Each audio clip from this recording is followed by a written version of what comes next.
This disability is called cerebral palsy. So when I was born, I did not cry, and I joke around and I sometimes say, strong men don't cry, and see what happened, I didn't cry and my brain was damaged.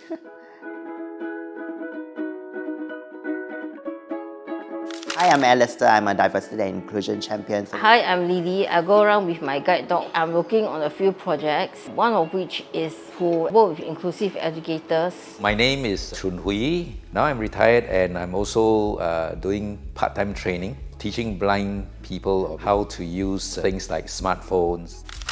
What's something others might not know about persons with disabilities? People always feel that as a disabled person in Singapore, you're always helpless. That is the misconception. It's now with technology, social media is not an issue. It's a matter of whether you want to learn it.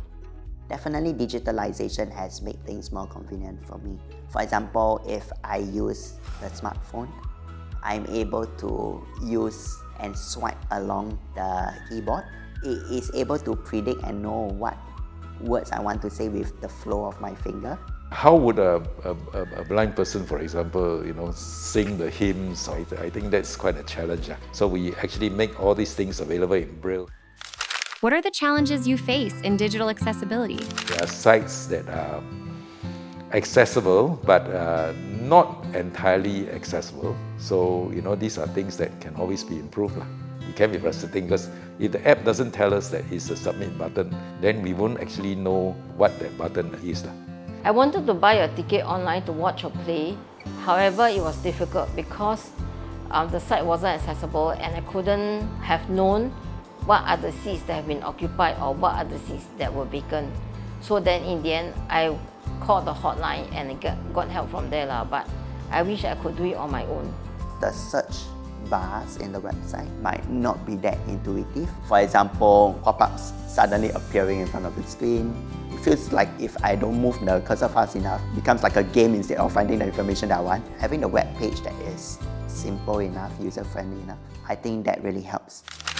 How can we make the online space more inclusive? SingPass would be a good example.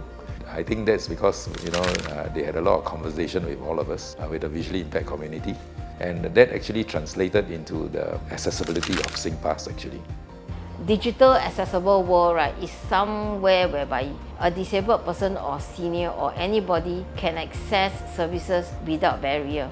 I know that there are Tech Kakis. We allow the different users to surface and to feedback through the different tasks and experiences. So I think that's really good. Some things that we suggest might be challenging or tough to implement immediately, but at least we can work together and see step by step, little by little, it will amount to much in the future, so that we don't unintentionally leave anyone behind.